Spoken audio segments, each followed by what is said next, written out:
What do gummy bear explosions, buffet economics, and roommate psychology all have in common? According to these 10 instructors, they're proof that every discipline has its own kind of magic.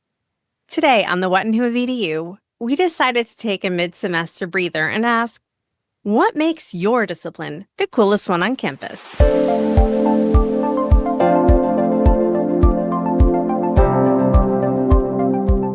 Welcome to the What and Who of EDU, the show where educators and thought leaders join us to share their strategies and stories straight from today's classroom. Whether you're looking to boost student confidence, build belonging, navigate new teaching challenges, or figure out where AI fits in, we're here with clear, actionable ideas that you can use right away. I'm your host, Marissa Bluestone, and today we have one of the most joyful episodes we've done on this channel. We asked 10 instructors to explain why their discipline is the best, and let's just say we heard some explosive arguments. From logic that feels like poetry to psychology that explains your group chat, we're counting down 10 reasons why every subject has something cool to offer. Dr. Kristen Monroe knows chemistry can be a bit abstract, tricky to teach, and tough to learn. But according to the Educational Research Associate at the Center for Innovation in Teaching and Learning at the University of Illinois at Urbana, what makes chemistry cool is how quickly it becomes hands-on. When she teaches chemistry, things explode, literally, like in the literal sense. So I teach chemistry. I think one of the cool parts about chemistry is that you can do hands-on things as soon as you start. And chemistry is a challenging subject to teach, it's a challenging subject to learn. It's very abstract, but being able to have the students do the reactions that you write on the board and see it is such a powerful thing for them. And it can help them to make those connections to the microscopic concepts. My go-to open house demo is actually blowing a gummy bear up. And you take the gummy bear, which is a source of hydrogen and carbon, a sugar, you expose it to oxygen and it creates a combustion reaction. That's what I do at the end of the open house demo. But I go through and I actually teach them about combustion, about food calories, and the amount of energy that's stored in food. And it's really important when I'm doing these types of demonstrations to make sure that I get the cool explosion at the end, but also they learn and they make the connections to the concepts that I want to teach. But I'm really lucky because I get to blow things up, whereas a lot of instructors, that's not their goal. That gummy bear is sticking to more than the bag it came from. As it turns out, a classic oxidizing reaction also grabs attention and sticks with students. And it makes chemistry cooler than liquid nitrogen. Jennifer Duncan believes storytelling is our superpower, that the stories we tell are our infrastructure. The associate professor of English at Georgia State University's Perimeter College believes that literature and composition, both of which are cool, invite students into conversations about culture, humanity, and identity. This is such a great question. And then I sat around trying to think, wait, do I want to talk about literature or do I want to talk about composition? And then I realized that it didn't matter because they were the same thing. Because what makes my discipline cool is it's all about storytelling. And storytelling is what makes us human. Being able to take a series of random things that occur in our world and put them together in a narrative form that makes sense is like the human superpower. It's what separates us from the animals, right? So what's exciting about my job is when I'm doing literature, I get to talk to students about how this story isn't just about a story. When we delve into it, we can understand what a culture believed about their role in the universe, what they thought about man's relationship with other men, what they thought about man's relationship to God, what they thought the whole purpose and central moral social system should be through how they told the stories and how they valued it. And then when I'm teaching composition, to be able to say, so the way you put your argument together can help communicate that to someone else. Someone perhaps from a very different culture or with a very different point of view than you. But if you can put your story together in the right way, with the right tools, with the right medium at the right moment, your message is going to hit in a totally different way. She shows how shaping a story well, at the right time, in the right medium, can connect people across differences. Dr. Starr Sinclair loves psychology because, well, what can't you do? Whether it's a corporate boardroom or a family dinner, people are doing things, and they're so interesting. The assistant professor of psychology at Florida Gulf Coast University teaches her students to see human behavior as data, messy, fascinating, and endlessly useful. Yeah. So what makes psychology cool?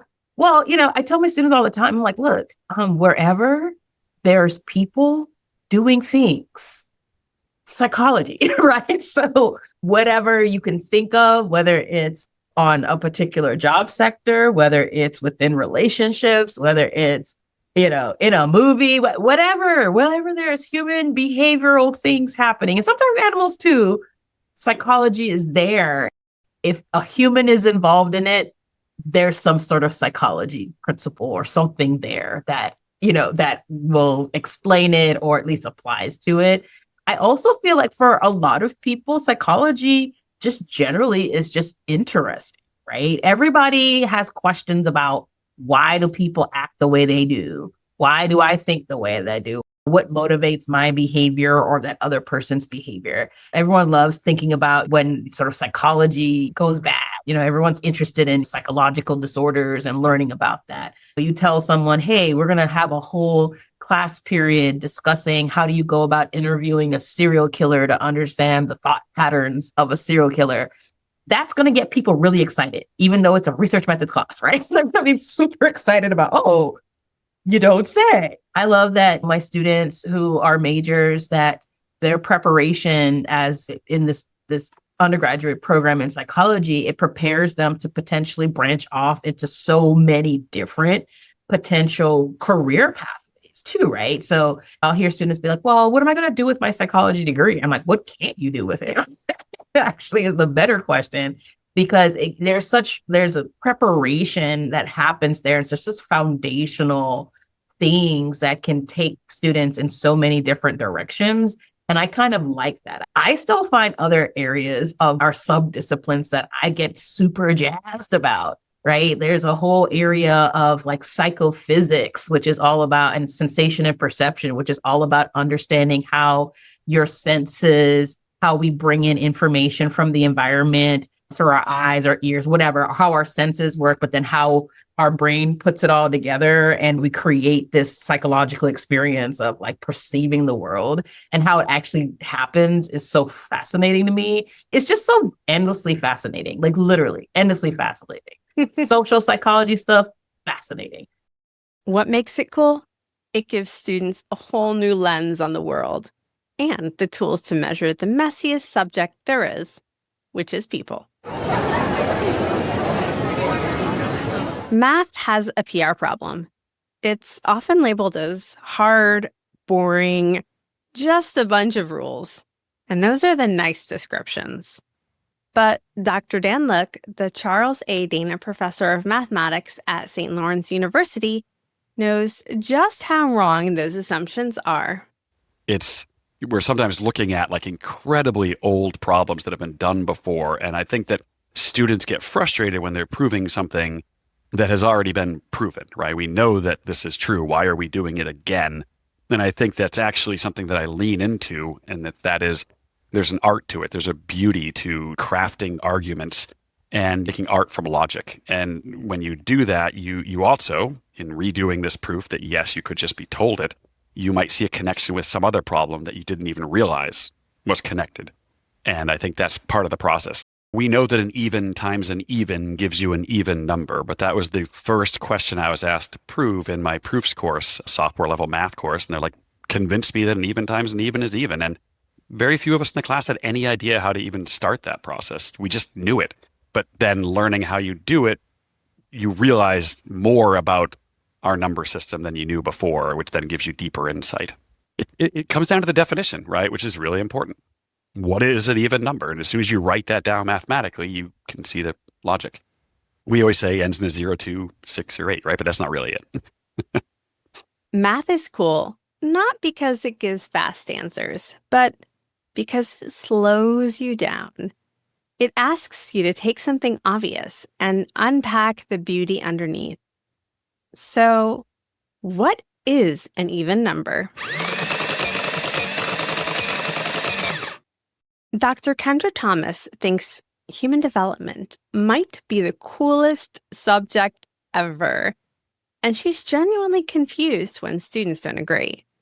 The Macmillan Learning author and professor of psychology at Hope College believes her course helps students decode their own family, friends, and inner worlds.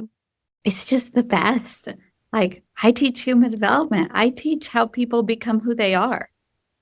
And, you know, we talk about all different ages. We talk about whatever family member you're living with, however old they are.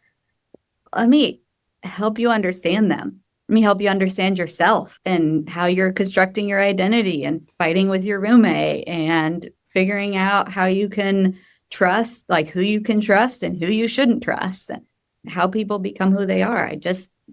I really think it's the coolest thing. I genuinely think it's the best thing. And so I think that is useful to make it contagious. I'm consistently flabbergasted by students who say, I didn't think I was going to enjoy this class. And I'm like, why did you not think that you're going to? This is the best. This is the most useful information. I think the fact that I have this genuinely naive belief really helps generate some enthusiasm, because I really think it's the coolest thing. You get to work with other people. You get to kind of predict like what's coming next. And who doesn't love a class where, why does my roommate do that, becomes an actual assignment? So Dr. Kendra Thomas helps students to understand others, and Betsy Langness helps them to understand themselves.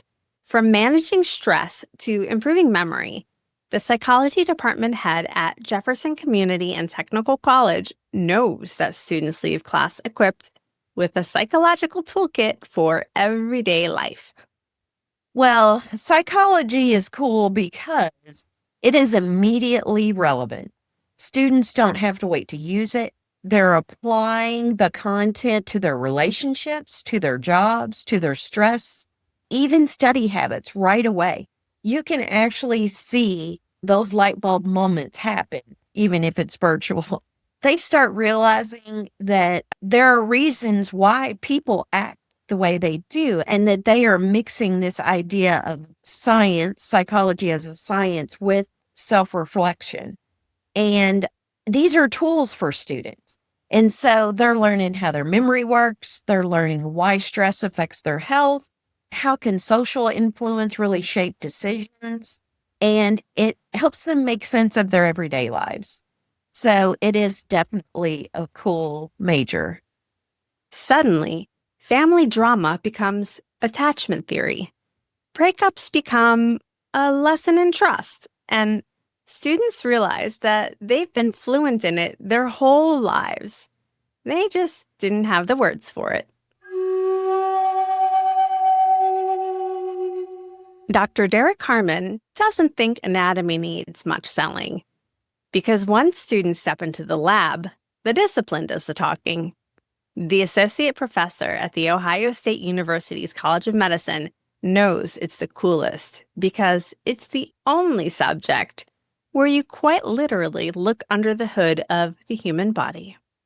And I think anatomy is pretty self-explanatory, and maybe I'm just biased. It is quite literally the discipline where you look under the hood of the human body. You get to see how all of the working pieces in every part of the body functions both independently and together to make up the really complex human.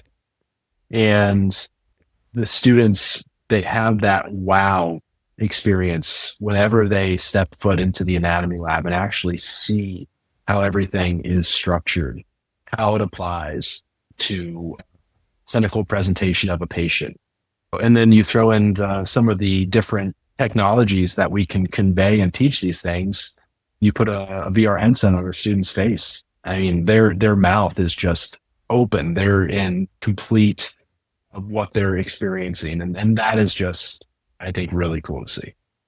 Anatomy is cool because it's not abstract. It's you. It's your joints, your brain, your organs, and your future patients.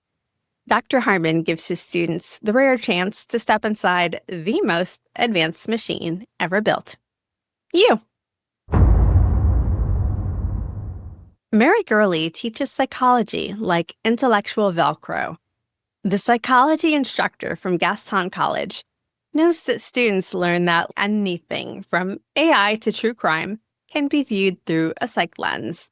And yeah, sometimes Googling weird stuff is totally justified. Oh my gosh.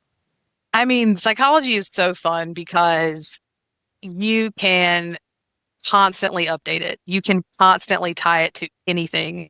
I've never caught myself Googling anything. Like, it's funny, like I might Google something at work, like, well, did mass murderers really blah, blah, blah? And I'm like, it doesn't really matter because I can tie that back to psychology. And I was actually Googling it for psychology, but sometimes you'll catch yourself looking something up on the internet at work and you're like, well, is this going to flag? Or like, but it's okay because that's why psychology is so dynamic and incredible and fun. I mean, I just absolutely love that about it. You can, talk about money in your class. You can talk about advertising. You can talk about commercials. You can talk about AI. It's cell phone use. Oh my gosh, social media use. I'm currently looking at that documentary. I'm just starting it with my 12-year-old tonight called Social Studies. I don't know if you're aware of it, but it is awesome. And I'm just like thinking about making that maybe an honors credit for some of my students. So I just love it. I absolutely love psychology for that reason. It is so relatable. You can tie it into anything and it stays fresh. Psychology is an all-access pass to understanding everything. It's also the one discipline where Googling mass murder behavior patterns isn't weird. It's homework. Dr. Eric Chiang thinks economics is one of the coolest disciplines out there because it explains so much of what we do. The Macmillan Learning author and professor in residence in economics at the University of Nevada, Las Vegas, believes concepts like marginal cost and utility come to life when students start to question their third plate of cheesecake.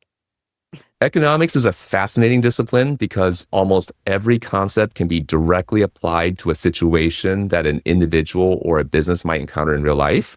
For example, when we study marginal analysis, it allows us to consider how much we eat at an all-you-can-eat buffet. In other words, should you eat dessert even if it doesn't cost you extra? That depends on the marginal cost, which is tied to how we feel and the calories that we consume, which could lead to consequences down the road. I always tell my students that studying economics prepares them for the most lucrative careers, including nearly any business career, as well as careers in international organizations, law, or public administration. Economics is appealing because you can study it without having to decide immediately what you want to pursue. It provides a valuable degree on your resume that can open many doors in the future. Dr. Chiang knows economics is cool because it's the study of how we make decisions. And for some of us, that starts with dessert. Dr. Chiang is an economics-only superfan. Dr. Erica Martinez also knows just how cool economics is. In fact, she sees it as a secret decoder for the world. The economics professor of instruction at the University of South Florida teaches students how to see the invisible logic behind everyday choices. Why is rent so high? Why do concert tickets surge? And why is your paycheck taxed so much? It's all econ. Economics is cool because economics is everywhere.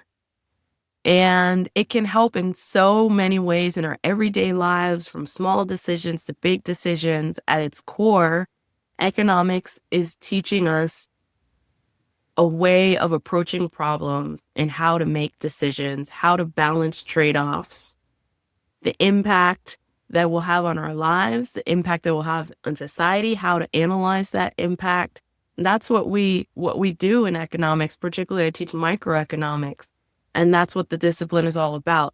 When students are introduced to economics at the principles level, we focus on supply and demand and the market system because of familiarity. We are all consumers. Most of us we participate in the market on a daily basis. Many of us are also on the producer side. We're selling our labor. We're producing labor and selling it to the market. We might want to go on to be entrepreneurs. And so we have experience as both consumers and producers. So that's the mechanism that we use to introduce the topic of economics.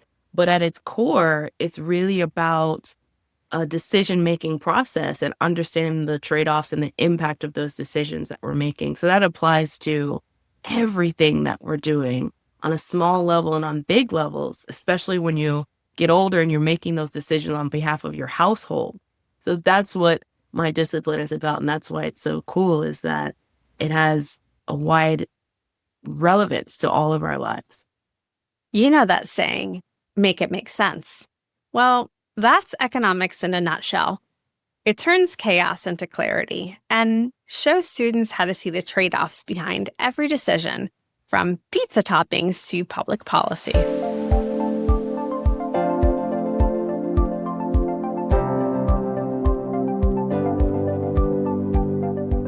So, what is the coolest discipline?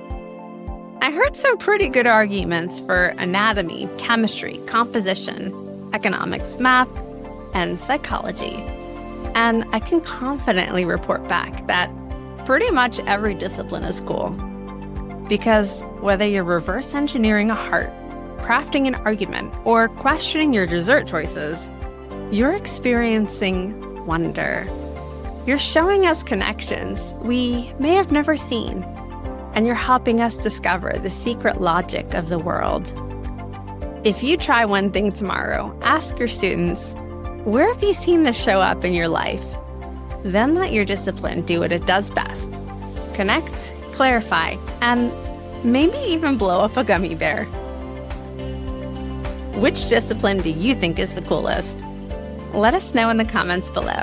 And if this episode made you reconsider going back to school yourself, you are not alone.